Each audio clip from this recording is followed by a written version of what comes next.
आज का हमारा टॉपिक है नाउन एंड केस। नाउन हमने पिछली वीडियो में पढ़ लिया। अगर आपको पढ़ने आए वापस नाउन, तो हमारी जो पिछली इंग्लिश ग्रामर की वीडियो है फ्राइडे को, एवरी फ्राइडे, हर सप्ताह में फ्राइडे को अपलोड की जाती है।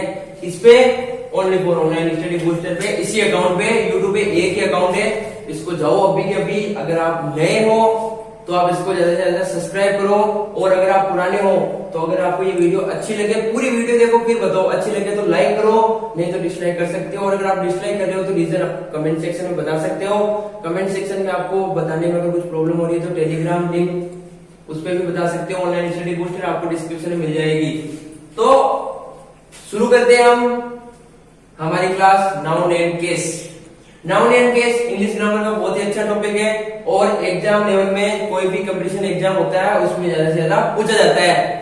आप सोच रहे हो नाउन एंड केस, नाउन पढ़ लिया, खत्म।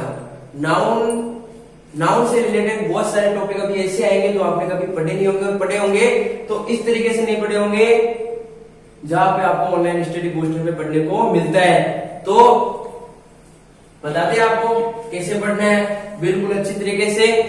आइए, नाउन एंड केस। नाउन पता है हमको, किसी व्यक्ति वस्तु स्थान के नाम को संज्ञा कहते हैं, बचपन वाली लैंग्वेज। और इंग्लिश में noun is the name of person, place और थिंग। ठीक है। केस केस केस केस, ये वाले केस नहीं। केस क्या होता है? केस को हम क्या बोलते हैं हिंदी में? कारक। कारक संस्कृत में हमने पढ़े होंगे, कर्ता ने कर्म को करण से अपदान के लिए संपादन में पर ऐसे कुछ होते हैं, वो अधिकरण है वो ऐसे कुछ होते हैं, लेकिन वो नहीं पढ़ने। अपन को कारक पढ़ने हैं कि नाउन के अंडर कौन कौन से केस आते हैं, उन केस के बारे में पढ़ते हैं। तो सबसे पहले हमारा केस आता है सब्जेक्टिव, या इसको बोलते हैं नॉमिनेटिव। सब्जेक्टिव नाम से पता चल रहा है मैं सब्जेक्ट हूं भाई, कोई भी सेंटेंस उसका मैं सब्जेक्ट हूं। सब्जेक्ट हूं तो मतलब पूरा जो सेंटेंस है वो मेरे ऊपर डिपेंड करता है। मैं नहीं रहूंगा तो फिर सेंटेंस का कुछ मतलब नहीं रहेगा। सेंटेंस मैंने आपको पहले बताया था, इसमें क्या होता है? सब्जेक्ट, वर्ब और ऑब्जेक्ट। यही नहीं रहेगा तो वर्ब और ऑब्जेक्ट क्या होगा?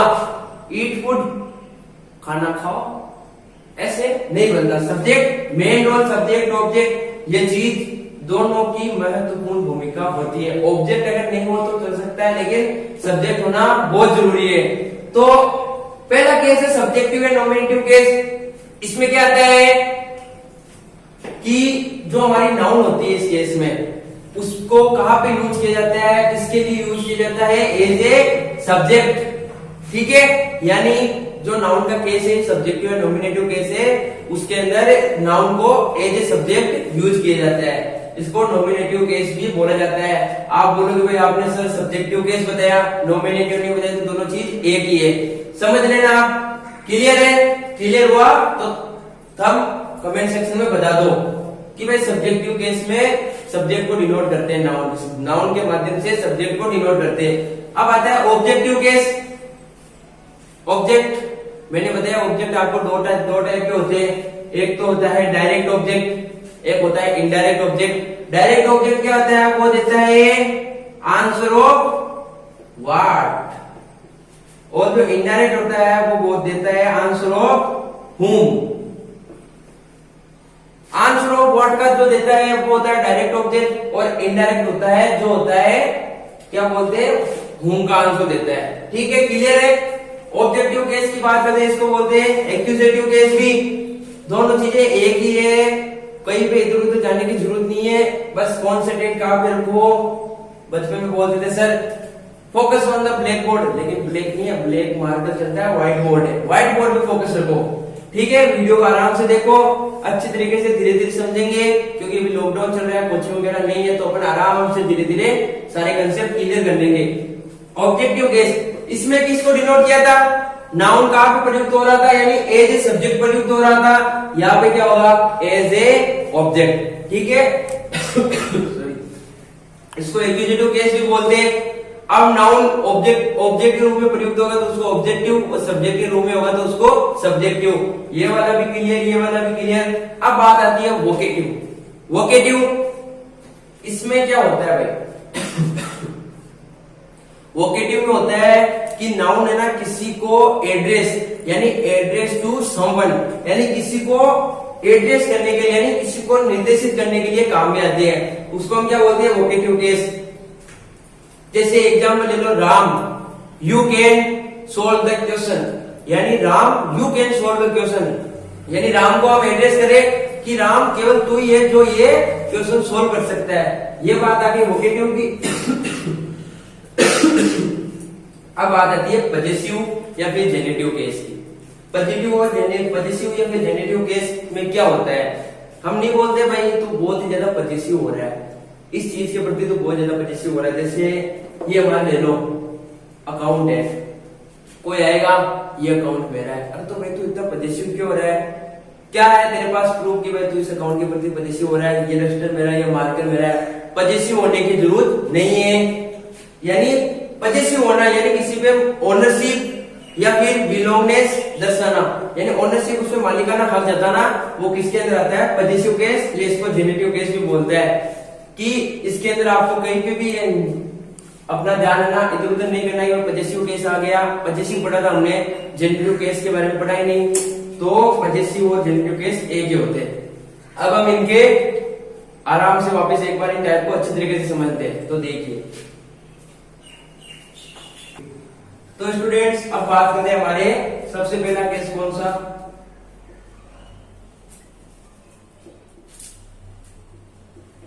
Subjective case. सब्जेक्टिव केस की डेफिनेशन क्या होती है, मैंने आपको बताया था कि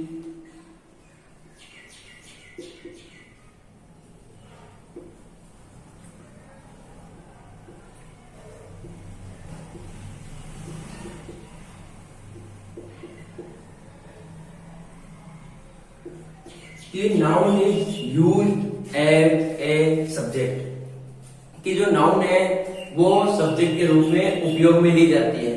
ठीक है, ये हमारा सब्जेक्टिव केस है, सिंपल सा है। इसके एग्जांपल अभी हम इनके टाइप को समझने के बाद में अच्छे तरीके से आपको समझा देंगे। दूसरी बात आती है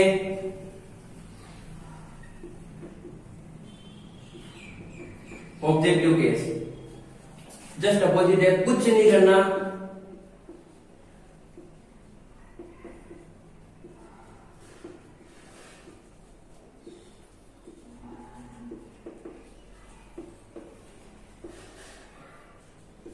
noun is used as a object. ये क्या हो गया, ए ऑब्जेक्ट के साथ में आपने ए कैसे लगा दिया, तो भाई मैं आपको यही बताना चाह रहा हूं कि ए ई आई ओ यू इसके साथ में डिटरमिनेंट्स होते हैं, उसके अंदर एन लगाना होता है।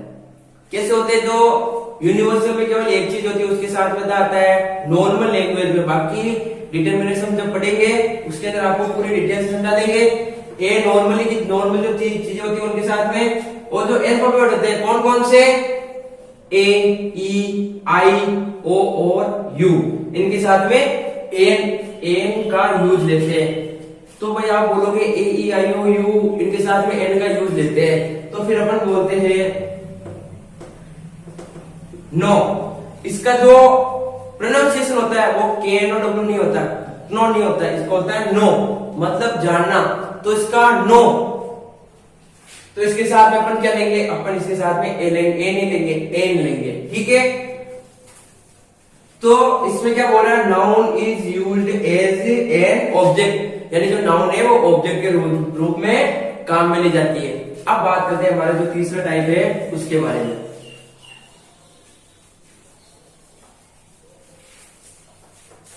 अब तीसरी बात करते हैं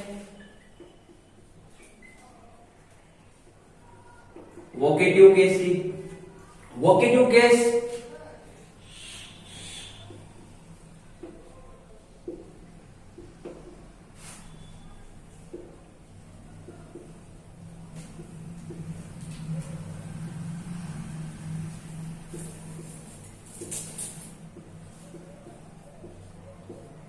noun is used to address someone, या फिर एज भी लिख सकते हैं।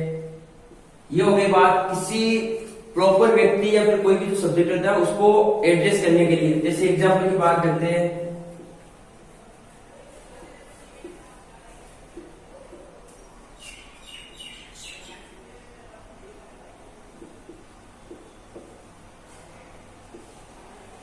Ram you can take the books. अपन नॉर्मल सेंटेंस ये बोल सकते हैं, may I take the book, yes you can take the books. अब कोई क्लास रहती है, उसके अंदर बहुत सारे स्टूडेंट है, सभी पूछते हैं sir can we take the books, तो सर क्या बोलते हैं, राम राम राम जय श्री राम। समझ गए, Ram you can take the books, Ram केवल तू ये बुक ले सकता है, यानी किसी समवन को एड्रेस कर रहा है तो कौन सा केस आ गया, वोकेटिव। समझ में आ रहा है, चलने दो, आगे बात करते हैं। हमारे जो केस आता है वो कौन सा आता है, सबसे अच्छा और सबसे थोड़ा बहुत लेंथी और हार्ड भी पड़ता है, उस केस की बात करते हैं। तो आ जाओ इस पे, कौन सा है, फोर्थ केस। फोर्थ केस क्या है स्टूडेंट्स, पजेसिव केस। पजेसिव मैंने आपको बताया था, ये मेरा है, वो मेरी है, वो उसकी है, उसकी है जो मेरी है। ये बात हमारी स्टडी से दिमाग से बाहर रखना चाहिए, इसमें कुछ नहीं है, इसमें हमारा ही घाटा है, उनका कुछ नहीं जाता। तो बात करते हैं पजेसिव केस की। पजेसिव केस में क्या होता है भाई, किसी भी चीज में ओनरशिप या फिर बिलोंगिंगनेस, ये क्या चीज होती है, नहीं आती तो हम बताएंगे ना। हम किस लिए, ऑनलाइन स्टडी बूस्टर पे आपको सबसे अच्छी चीज मिलेगी। ओनरशिप क्या बता रही है, ओनरशिप मतलब किसी भी चीज का ओनर बन जाना, यानी मैं इसका मालिक हूँ, ये मेरा है, ये मेरा है, ये मेरा है भाई, ये चीज ही पजेसिव केस है और कुछ नहीं। जो हम ग्रामर क्या चीज है, इंग्लिश क्या चीज है, अगर आप अपने डेली के रूटीन में 10 वर्ड अगर आप डेली इंग्लिश के बोलने लग जाओ तो आप इंग्लिश प्रिपेयर हो जाएगी। आप सोचो भाई आज मेरे को 100 ना शब्द ना इंग्लिश के सीखने हैं, तो आप कहीं पे भी जाते हो इंग्लिश से बात करो, जितनी पे ट्राई करोगे, जितना ज्यादा अपना वो क्या कन्वर्सेशन आप क्रिएट करोगे, उतनी ज्यादा आपकी इंग्लिश स्ट्रॉन्ग होगी। बस यही चीज है, इंग्लिश कुछ नहीं है, सबसे इजी लैंग्वेज इंग्लिश लगती है, बाकी का मेरे को पता नहीं, क्योंकि बाकी से मेरा कोई भी नाता नहीं है। ओनरशिप या फिर बिलोंगिंगनेस, यानी ये डस्टर इसका है, ये बुक्स इसकी है, ये सब इसके है, कहा के की, यानी ये जो हिंदी लैंग्वेज भी साथ में साथ अपन क्लियर करते चलेंगे कि भाई ये वर्ड आ जाते हैं तो वहां पे कौन सा केस आता है, पजेसिव केस। अब बात करते हैं इसके अंदर सबसे बढ़िया और एंडिंग चीज जो हमारे एग्जाम में पूछी जाती है, जो लिविंग थिंग आती है, उसमें पजेसिव जो केस होता है उसका क्या काम होता है कि भाई सबसे पहले आ जाएगा नाउन, इसको क्या बोलते हैं, कोमा और एस, कोमा और एस ऐसे थोड़ी बोलेंगे, अच्छा नहीं लगेगा, इसको बोलते हैं अपोस्ट्रोफी। अपोस्ट्रोफी, अपोस्ट्रोफी बोलो, अपोस फिर बाद में trophy, apostrophe S, apostrophe S, फिर बाद में पजेसियन, यानी जो चीज पजेसिव वर्ड होता है वो उसके बाद में आएगा noun plus apostrophe s plus possession आए, किसके लिए यूज करते हैं अपन, जो लिविंग थिंग होती है। लिविंग थिंग जैसे मैं हूं, इसके लिए क्या लिखेंगे अपन, मनीष मार्कर, मनीष बुक, इसको एस आ जाता है ना, जैसे ऑलरेडी किसी भी चीज में एस लगा हुआ है तो फिर ऐसे ऐसे आता है, इसको क्या बोलते हैं अपन, हिसिंग साउंड। हिसिंग साउंड में क्या बोलते हैं कि भाई इसमें विसल जैसी आवाज आती है, विसल जैसी आवाज आती है, किसके कारण, अगर ऑलरेडी एस है उसके साथ में अपोस्ट्रोफी एस लगाओगे तो क्या आएगा, हिसिंग साउंड। लिविंग थिंग के लिए पहले नाउन फिर अपोस्ट्रोफी एस फिर पजेसियन आएगा, ठीक है। एग्जांपल अभी आपको बताएंगे। जो नॉन लिविंग थिंग आती है उनके लिए क्या आता है, पजेसियन अपोस्ट्रोफी एस नहीं आएगा, ऑफ प्लस नाउन, यानी कोई भी नॉन लिविंग थिंग है उसके लिए अपोस्ट्रोफी एस नहीं आता, उसके लिए क्या आता है, ऑफ प्रीपोजिशन आता है, ठीक है। अब बात करते हैं, एक एग्जांपल अभी देख लेते हैं, फेंस ब्लेड।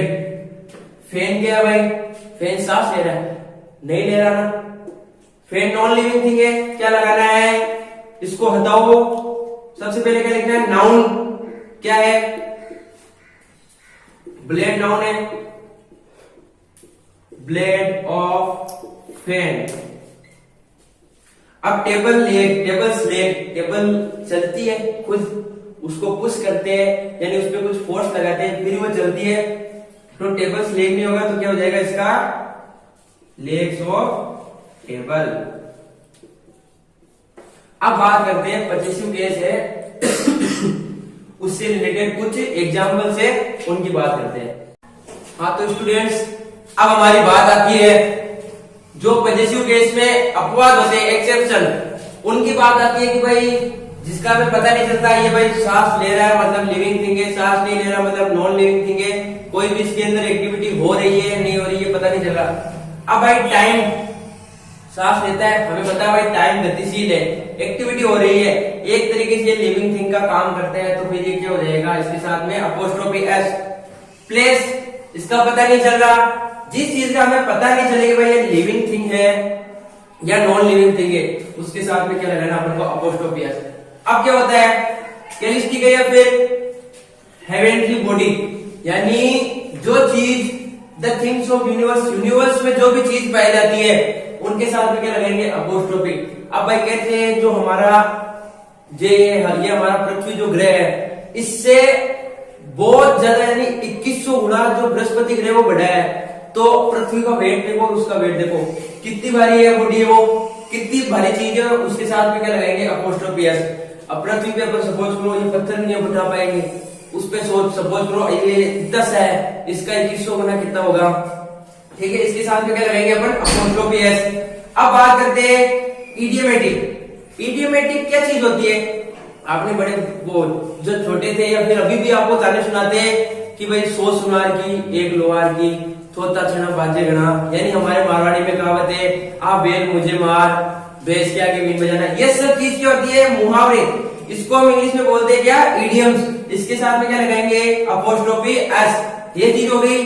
अब क्या आती है चीज हमारी पर्सोनिफिकेशन, ये क्या चीज है, इतना बड़ा सब देखा ही नहीं, क्यों नहीं देखा, गलती है। अब यहाँ पे देखो वीडियो को पूरा देखो कि पता चलेगा। पर्सोनिफिकेशन के साथ में अपोस्ट्रोफी एस आती है, फर्स्ट बात तो ये पर्सोनिफिकेशन को अपन बोलते हैं मानवीकरण। अब भाई मानवीकरण कैसे करते हैं, जो भी हमारी होती है नॉन लिविंग थिंग, जैसे ये मार्कर नॉन लिविंग थिंग है, इसको अपन क्या बोलेंगे लिविंग थिंग बता रहे हैं, तो ये क्या हो जाएगा इसका पर्सोनिफिकेशन हो जाएगा, यानी मानवीकरण हो जाएगा। हमारे द्वारा किसी भी नॉन लिविंग थिंग को लिविंग थिंग बताया जाता है तो उसको पर्सोनिफिकेशन कहते हैं, इसके साथ में क्या आता है अपोस्ट्रोफी एस। अब हम बात करते हैं हमारे जो पजेसिव केस है उसके जो एग्जाम्पल है इनसे रिलेटेड और पहले वाले से रिलेटेड, वो हम एग्जाम्पल देखते हैं। हाँ तो स्टूडेंट्स ये हमारे बात आती है पजेसिव केस, उनके एग्जाम्पल्स की, इनको हम क्या बोलते हैं special case of apostrophe S, जो हमारे एग्जाम्पल में बहुत ज्यादा पूछे जाते हैं, कंपटीशन एग्जाम में सबसे ज्यादा पूछे जाते हैं सिंटेक्स एरर में, यानी कुछ इनको आगे पीछे कर देगा, लेकिन यहाँ पे अपोस्ट्रोफी एस कहीं पे लगा देगा, इनको आपको बता देगा भाई इसको ऐसे कर देगा, कौन से पार्ट में मिस्टेक है, तो अपन को ये बताना है। हालांकि ये सारे एग्जाम्पल सही है, आपको इनको एक एक को समझा देते हैं। दिल्ली पॉल्यूशन, अब दिल्ली क्या है प्लेस है भाई, प्लेस है तो प्लेस के साथ मैंने आपको बताया था अपोस्ट्रोफी एस आएगा। इंडिया पॉपुलेशन, इंडिया भी एक प्लेस है, पूरा देश एक प्लेस है, उसके साथ में क्या आ जाएगा अपोस्ट्रोफी एस, इसको जान लेना अपोस्ट्रोफी एस बोलते हैं, ये कोमा एस नहीं बोलते। फिर सन रेज, ये सन कहाँ पाया जाता है यूनिवर्स में, तो यूनिवर्स में पाई जाने वाली चीजों की साथ में हम क्या लगाते हैं अपोस्ट्रोफी एस, ये सही ये सही ये भी सही। न्यू ईयर्स ओकेजन, अब न्यू ईयर्स ओकेजन की बात करते हैं। न्यू ईयर लिविंग थिंग है नॉन लिविंग थिंग है पता नहीं चल रहा, मैंने आपको समझाया था, इसके साथ अपोस्ट्रोफी एस राइट है भाई। ये भी मून यूनिवर्स की बात आ गई, बोलते हैं ना चांद छुपा बादल में शर्मा के मेजर मुख स्नो है ना, कहा पे भाई बादल में, बादल का है यूनिवर्स में अंतरिक्ष में, ये चांद के अंतरिक्ष में, इसके साथ अपोस्ट्रोफी एस आया, ये वाला भी सही। At the stone throw, at the stone throw यानी पत्थर फेंकना, ये इडियम है, इडियम फ्रेज अपन जब वोकैब करेंगे उसके अंदर सारी इडियम और फ्रेज आपको समझ में आ जाएगी, ये इडियम है। इडियम मतलब मुहावरा है, तो मुहावरे के साथ मैंने आपको बताया अपोस्ट्रोफी एस आएगा, ठीक है। The court hotel, court court court, अब भाई ये कोर्ट क्या होता है, क्या होता है सोचो, कोर्ट लिविंग थिंग है नहीं, नॉन लिविंग थिंग है, पता नहीं चल रहा भाई क्या है, तो मैंने आपको बताया लिविंग थिंग और नॉन लिविंग थिंग का पता नहीं चले तो अपन को क्या लगाना है अपोस्ट्रोफी एस, सही है। अब आता है एट एन आर्म्स लेंथ, एक हाथ दूर। अब यहाँ पे एन क्यों लगाया है, क्योंकि यहाँ पे क्या आया ए ई आई ओ यू में से ए आया, तो इसके साथ में एन लगा, ये भी क्या हमारे ईडियम है, तो इसके साथ में क्या लगा अपोस्ट्रोफी एस, से सही है। फॉर ऑनर्स सेक, ये भी ईडियम है, पता चलेगा आप जब हम अपन वोकैब करेंगे। इसके साथ में अपोस्ट्रोफी आ गया, 1 डे लीव, एक दिन की छुट्टी। डे नॉन लिविंग थिंग, ये लिविंग थिंग का पता नहीं चल रहा, ये क्या आ गया, अपोस्ट्रोफी है। तो ये हमारे जो थे एग्जाम्पल, और अभी हमारा जो नाउन एंड केस का है वो आज का लेक्चर यही पे खत्म होता है। अब हम जो हमारा अगला लेक्चर आएगा यानी अगला पार्ट आएगा, उसके अंदर नाउन को लगभग कंप्लीट कर लेंगे। तो आज की वीडियो हमारी यही पे खत्म करते हैं हम। अगली वीडियो में आपके सामने फिर हाजिर होंगे नए वीडियो नए उत्साह के साथ।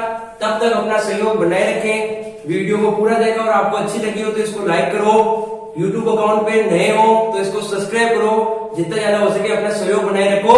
तो अलविदा चाहेंगे अब आपसे, जय हिंद जय भारत।